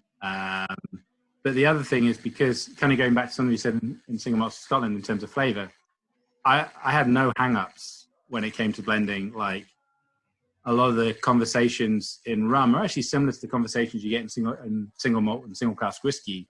Origin, where's it from, what kind of wood, blah, blah, blah. And it's all valid, it's all really interesting. But because I really wasn't involved in any of it, when it came to actually buying stock to blend, I didn't care. I was like, yeah, that one works. That's good. That'll work for this. It was only after we did it, someone pointed out, well, the geeks are going to ask complicated questions about that. I said, well, I'll just tell them the answer. Well, what if they don't like it? I don't care. It probably isn't the right way to look at it, but I still think that it's the most sensible way to put something together that you're going to drink. As nice as it having like lots of unopened bottles on shelves, they are essentially made to be drunk. So Yeah. that was a lot of fun, and I hope you all get to try it, because it's good fun rum. It's easy to drink, hopefully, for everybody. It is definitely erring on the side of somewhere between a whiskey drinker's rum and a rum geek's rum. I insisted on using some Jamaican rum that historically doesn't make as much sense as I'd hoped. Mitch is turning that into something that's fine. But the reason I use that was because, for me, if rum's not funky, it's not rum. If it doesn't have a certain amount of funk, similar to whiskey, I love big flavors. I love distillate flavors. I love Ledaig. I love slightly filthy things in many forms. So I included that in the rum. So when you try Black Top Finest Caribbean, there's always this slight funky note to it, and that's basically my nodding to filth, my nod to filth, the easy drinkable rum. Nice. And we do have some questions here. I know you've kind of talked about it with each individual expression, but do you have any overall kind of like decision making that goes into which cask goes to which market, or is it just kind of not? I was about to say not market. That's not completely true. If it's particularly smelly, I might sell it to Germany, because they do tend to like that stuff. Interestingly, for markets, and there are like definitely trends over markets for flavour, and it's very much dictated by what you eat. Okay, people drink what they eat. So in the UK, for instance, we eat a lot of sugar. We have a very sweet tooth. You try our chocolate, it'll drive you insane. So we tend to like sweeter things. If you go to Germany, they eat a lot of meat, a lot of cooked meat. It's fantastic, actually. It's one of my best experiences ever is being in Berlin and eating the same curry vest in the morning as I ate at 5 in the morning as I did at 9 in the morning. Great experience. Amazing curry vest. But what that means is when you get to whiskey, quite often you get these whiskeys that for me are a bit too over the top, maybe a little bit too much of that of sulfur. And I give it to my German customers and they're like, yeah, it's amazing. Perfect. Just like that. I want it like that. That being said, I will never bottle anything that I wouldn't drink. Just out of principle and when I say that, I wouldn't bottle anything for ourselves. So I would never forecast of stuff to people that I wouldn't drink where our name's not on it. But if our name's on it, if it says Elixir Distillers or it's one of our brands, then it has to be something that I would take home and drink. Otherwise, I'm doing the wrong job. When it comes down to selecting for where it fits, so the example might be in the States where you've got Porterskeg and you've got Single Malts of Scotland, and I'm looking at Islay whiskey. I have an overarching flavour profile for Porterskeg, and if the whiskey doesn't fit that, then it goes somewhere else. So whether it's Caol Ila or Bunnahabhain or Lefroy or whatever, I'm looking for elegant, smoky whiskies that are also approachable. And as long as it ticks my boxes and it fits into that flavour profile, I'll bottle it under Porterskeg.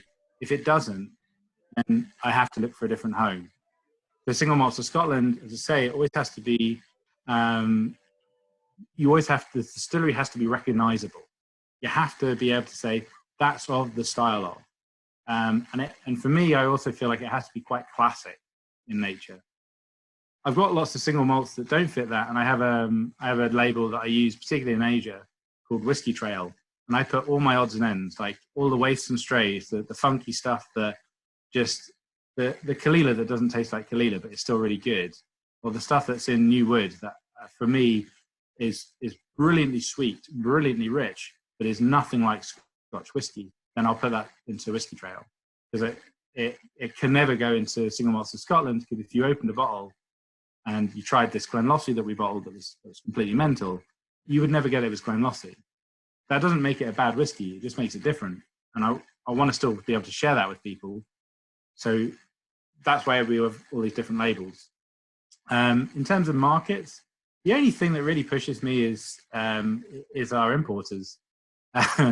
So, I have conversations with the guys at Impex about what people like and what people are looking for. I would love to obviously sell everyone Ardbeg every day. I just don't have enough of it. But there's certainly certain distilleries that seem to chime more in certain markets. Like, as an example, one of my favorite distilleries is Imperial. I love Imperial. We bought a lot of Imperial. And when I was in the States maybe 2 years ago, I was at a club doing a tasting, and everyone kept talking about Imperial. It's the first time I'd ever seen that happen anywhere. No one in my entire career has ever gone on about Imperial outside of me. So one, it was great because I found like-minded people that became friends for life. And two, I also know that I could bottle Imperial and probably sell it in the US because I've got enough customers just in New York who apparently would buy the whole cask of them. So that definitely helps because you know that there's certain distilleries that you can say, well, there's a bit of a following, people know that. The flip side is I also want to introduce those things that maybe people haven't tried before. Those distilleries that people haven't discovered yet. And I like being part of that. I think that's an independent bottler's job. So part of what we'll be doing over the next couple of years is obviously once coronavirus is done, is coming over and bringing casks of stuff that maybe you haven't tried and saying, right, well, I will come over or Chanel will come over and we will get drunk with you on that whiskey until you understand why it's so damn good and you should love it and you should buy every single bottle. And then you should buy from these people because they're really lovely. Yes, please do. We want you to buy everything from us. And then a question, how amazing is the Mortlock? So the Mortlock was, it's stunning. The alcohol's kind of crazy. I don't know if you noticed that. It was a funny one because I didn't notice how high the ABV was when I was tasting it. And I thought, oh, this is fantastic. Just bottle it like this. And only when it got bottled did I get a phone call from my ops guy going, yeah, it's like 60-odd%. Kind of crazy. It's beautiful. It's actually quite heavy and meaty, but it's obviously not sherry. So there's a little bit more elegance to it. It was a really interesting parcel. So when I started with Secunda in this side, in the cask side, I was handed a lot of, we'll call them projects. Projects is a nice word. Problems, yeah. things where things had not gone as we had thought, or casks that had not turned out as we liked. And one of those things we were handed I was handed, was a couple of sherry butts of 1990 Mortlach, one of which was unsalvageable. The other one was a bit stinky. So I went searching through our archive, and I found all these casks, these hoggies of 1993, sorry, Mortlach. And I went through those. And at the time, that was maybe 4 or 5 years ago. They were quite fresh, quite clean, still meaty, but a lot cleaner than our sherry. So we started marrying those together for a project. And I took out 3 of them and I just left them to one side. And honestly, at the time, I left them because they didn't work for the project. I didn't really think about them, but they'd been moved to the bottling hall. They actually dropped off our stock records. So we didn't know we owned them. We get a stock report every year, and for some reason, they just went on our stock reports. And last year, the year before, it must be about 18 months ago, I was walking around the bottling hall during one of our bottlings. And when I do that, I go around the warehouse with the managing director. He's a really good friend of mine. And I was walking past and I saw these 3 hoggies of Mortlach 93. And I said, oh, we used to have some of those. And he goes, yeah, you were using them for that bottling. I said, yeah. Whose are those? And he goes, they're yours.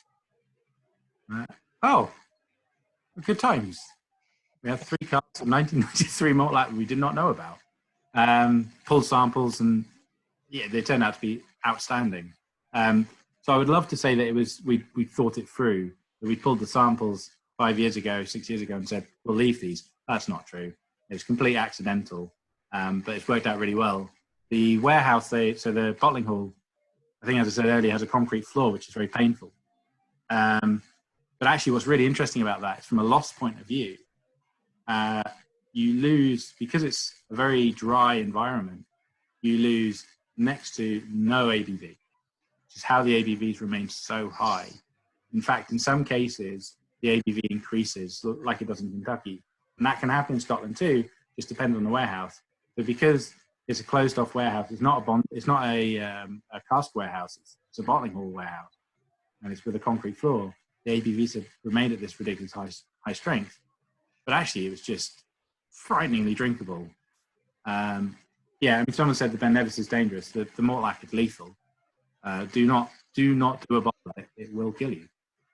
Oh, that's great. Hey, are there any, I mean, you know, you're talking about earlier, you guys have over 10,000 cask that you're currently, you know, sitting on in one form or another. Is there anything out there that you haven't been able to get your hands on that you would really like to?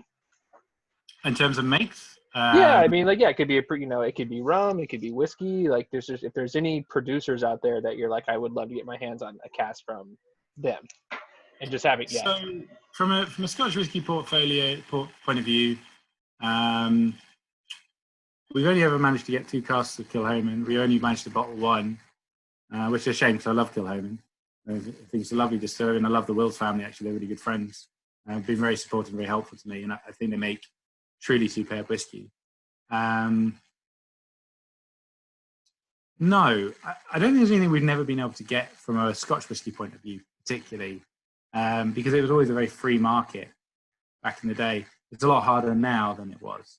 So I'd say, probably ask me the question 5 years' time, I'll tell you there's a lot I can't buy now. In terms of other things like rum, whatever, rum's a funny one because the market's so controlled essentially by the distillers and then essentially one big broker who does bulk. You can buy most things in rum, which is great. Outside of that, we're actually working on a project at the moment, which for me, it's just a personal passion project. I love all spirits, and I want to, like, I am a whiskey guy. That's all I do. I buy bottles of whiskey. So I sell bottles of whiskey and then I buy bottles for my house. But I love discovering new things. So for instance, last year when I was in Japan, I tried 2 different single casks of Calvados. So I've now been working on a project to try and find amazing Calvados. I had no idea Calvados could be that good. So I'm now working through trying more and more Calvados. I think the only thing that I could probably never get my hands on, I really love, rum's from Haiti. I can get lots of bottles of it. but I can't seem to buy casks with it. Claren is a thing of beauty. Definitely drink that all day, all night. Yeah, but whiskey-wise, no. Bourbon's a funny one because I actually love Kentucky bourbon sometimes. Like I drink a lot of it. I spent a week in Kentucky doing stuff on wood, and one of the things I actually came back with after that is I really struggled to drink bourbon on its own all day, all night without getting really bored. But that being said, there are certain distilleries I really love and would love to work with. I fell quite a little bit in love with New Riff, and I'm trying to buy some White Dog from them. I love the guys at Michter's, and I think they have some fantastic stuff. Like I think the spirit's really good. And again, I'd love to buy stuff from them, but they refuse point blank. Actually, the thing I'd love to get from them is wood. Again, they refuse to sell that. Nice. Okay, we have a bunch of different questions coming in. Just trying to catch up with them. Any future for Elixir to bottle independent agave expressions? Independent agave shop expressions. No plans at the moment. We own half the trademark for Tapatio. Very odd one. So Kinder's been in love with Tapatio tequila. If you guys know it, I don't know if you do. I know it's great. Yeah, it's great stuff. So Kinder's been buying that forever. Before there was export on Tapatio, it didn't even exist. He went there because he was on a trip, and then got chatting, ended up buying half the trademark. So we actually do global distribution outside of the US on Tapatio. So that's the tequila I kind of work with. It's the one I have in my house, which is a real shame because it's really drinkable and a bit dangerous. And frankly, if I do come to California, one of the only problems you'll ever have is it is somewhat of a tradition that I end every night by making everyone do shots. I also tend to start most nights that way. So, yeah, it's a little bit dangerous. Nice. And then in your own, now I know you said that you get a lot of whiskey for free, but is there any whiskey that you go out there and buy for yourself, and what is that? Loads. Yeah, loads. I buy probably on average 2 or 3 bottles a month, 4 bottles a month, maybe more. So, as long as you don't tell my wife I should do this. This is one of the secret cupboards in my house in the bedroom. So I buy an awful lot, and I mean an awful lot, right?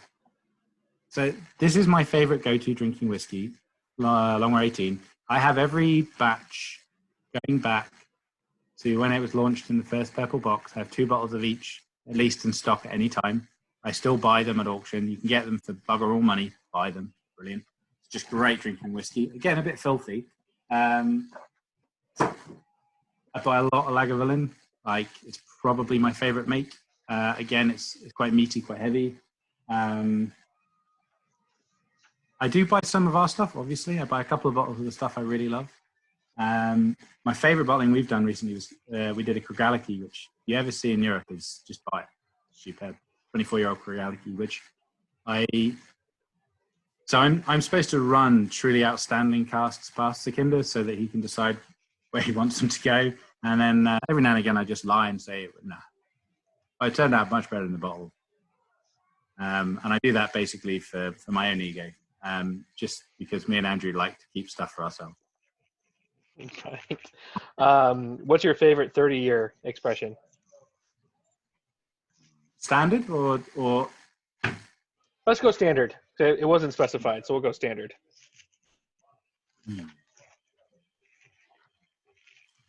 So the old Freud 30 in the wooden box with the green label is very, very good. If I could have that, I would.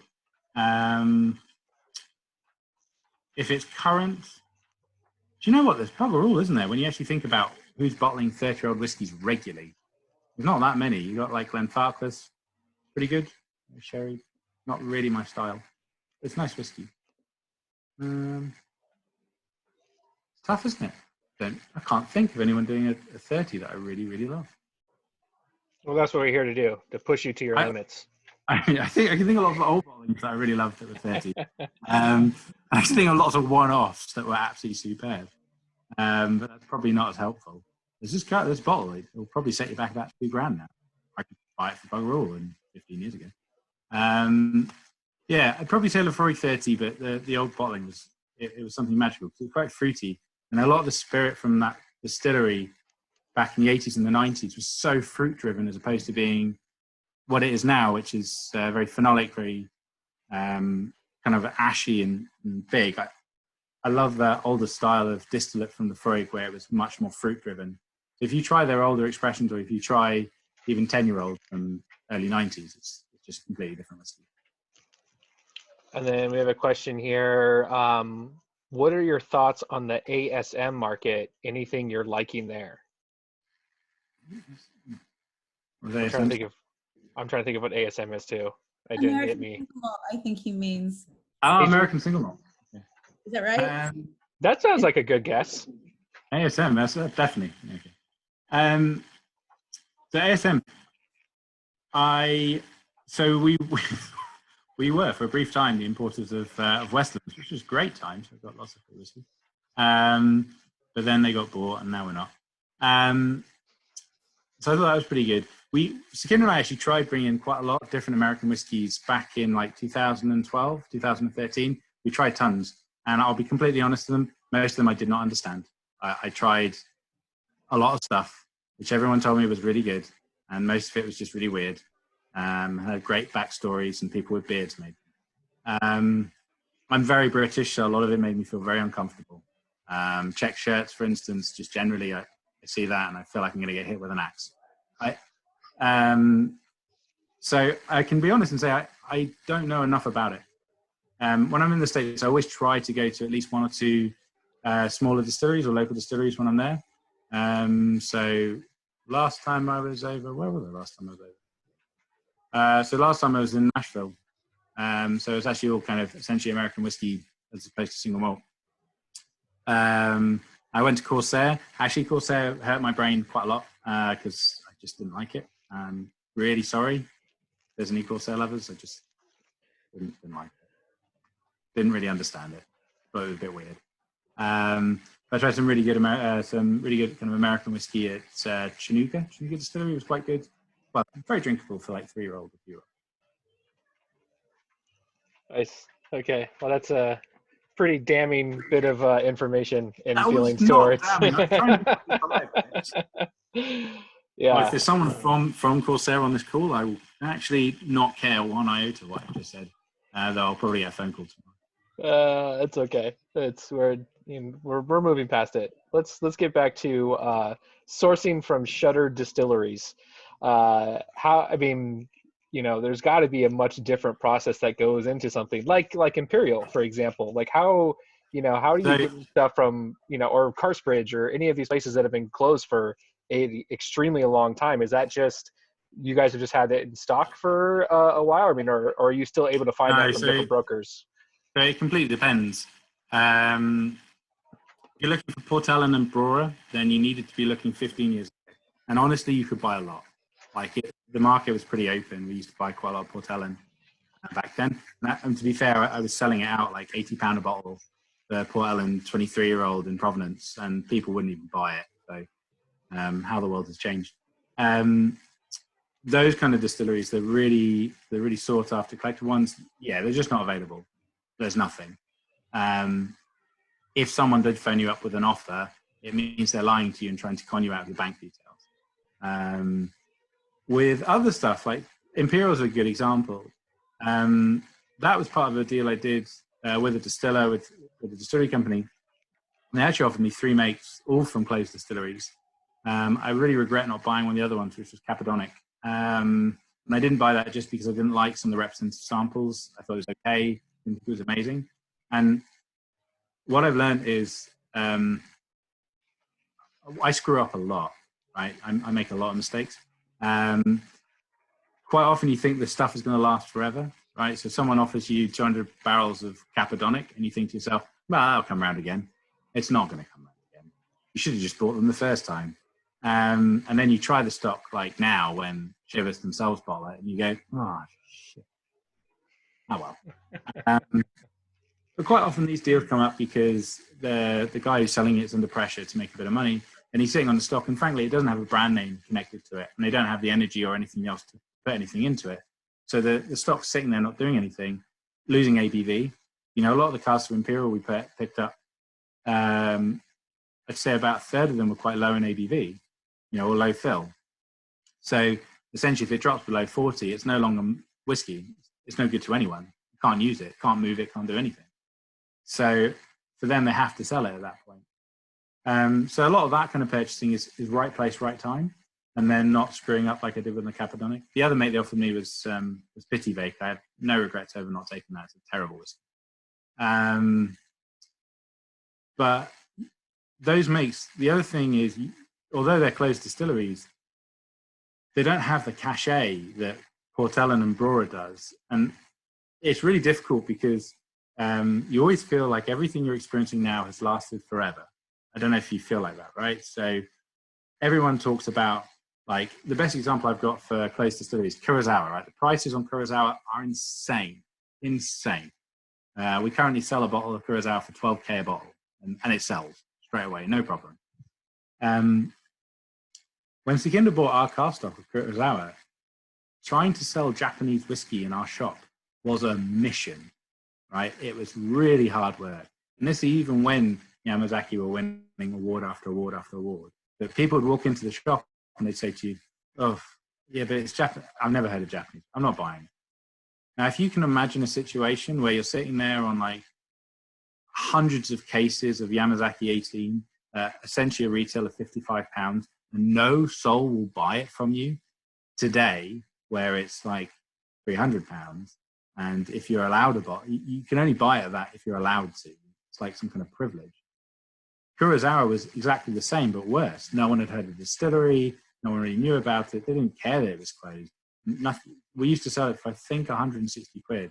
I remember vividly the first time I ever visited the States, I went with my wife for our honeymoon. We went to New York and we were drinking at Brandy Library. And they were really lovely. They really looked after us and had a great time. And the bill came and it was next to no money. And I had no idea what I'm supposed to do in this situation because I'm British and I don't deal with tips very well at the best of times. I mean, we're essentially awkward and polite, so we don't like to ask. And you know, it all became very, very weird. So when I got back to the office, the first thing I did was I sent a bottle of Kurosawa. It was like, I'll just send them a bottle of Kurosawa. It's only £55. Send that. It's a really great bottle. I love it. I mean, it now sells for 2k, so he's still got it. That was a really good night for him. He's done very well out of it. But nobody knew. Like, nobody knew that was going to happen. And with stuff like Imperial, that's the situation today. Nobody knows. No one knows this exists. No one knows it's closed. No one knows that it's limited in nature. So unless you're out there talking about it, and that's essentially what we had to do with Port Ellen and what we had to do with Brora in retail, was go out and talk about it, get people to drink it. I mean, if you can imagine, when I was, 2010, I remember speaking to a director from Diageo, so a director from the owning company, who was in our shop looking at a bottle of Brora 1972 rare malts, which we had for, frankly, in modern money, bugger all. But still, it was a few £100s. And he looked at it and goes, oh, I bought loads of those. They were in the shop at the office for £15. And they were there for £15. And the reason they were there for £15 is they couldn't sell them. They did not have a market. Nobody knew what it was and nobody cared, apart from essentially some geeks in Europe. You know, apart from the malt maniacs who were essentially buying up everything they could because they loved it so much and then drinking it, there wasn't a customer base. And that's where Imperial is now, but it's probably not where it'll be in like 10 years' time. So our job now is to manage the stock we buy. When you find distilleries like that, whether they're closed or not, manage that stock so that in 20 years' time, we've still got casks. We can go to people and say, yeah, I've still got this, and it's still amazing. But also make sure that they're managed in terms of wood so that they last that. That's awesome. Well, all right. I think we could probably ask questions for the rest of the day of you. No problem. Keep this conversation going, but we do want to wrap it up. I know some people have just been curious on how much longer they think it's going to go, which I don't know. It could go on forever, but we are going to end it right now. And, we just want to let people know that with all these different expressions that you are able to pick them up through Rocco Wine and Spirits in West Sacramento. So I just shared the link again here. In addition to, we'll have more than just the 5, expressions that we tasted through today. But if people do want to just assault you with more questions, Oliver, do you have like a email funnel for that you occasionally check or anything? Yes, I'm easy. I'm Oliver at elixirdistillers.com. You can find it on our website, as apparently lots of people do, including dodgy companies. Feel free to send emails. I largely don't read them, so it's fine. I tend to turn my computer off nowadays and enjoy lockdown. I'm pretty easy to find. That Well, good. Well, yeah. So you can. Now. This is Zoom. It's the future. But you guys, thank you so much for this. We do have some plannings tasted for the future. We're going to do some Mexican spirits tastings. We're also going to do some rum tastings. So keep your eye out on Ro's website and the whiskey and rum and all the groups that we post in. Again, Oliver, thank you so much for all of your time and your knowledge that you were able to share with us today. Everybody go out, support Elixir. They have so many great things that they work with, and they're just a really rad company, as you've learned today. So with all that said, cheers, everybody. Have a great day. Thank you very much, Drew. Thank you for having me. You want to talk about some of the inventories that you have in stock right now on these? We're good. Just order the bottles. Don't drag your feet. Don't drag your feet. I'll say that. Don't drag your feet, but order them sooner or later. But we can get them to you. But yeah, don't delay. That's in Sacramento too. Instead of messaging me, just go ahead and place the orders online, and then we'll either deliver it to you guys, or we can, you guys can come in or and pick it up. Either way, whatever works for you, I'll coordinate that with you guys, all the Sacramento people you guys have been messaging, and everybody that's outside of Sacramento. We do have delivery options available, so just go ahead and follow the prompts and click through that, and then we'll get everything over to you. Yeah, everything will be in stock by Thursday. So for you local people, if you want to go in, everything will be there by Thursday.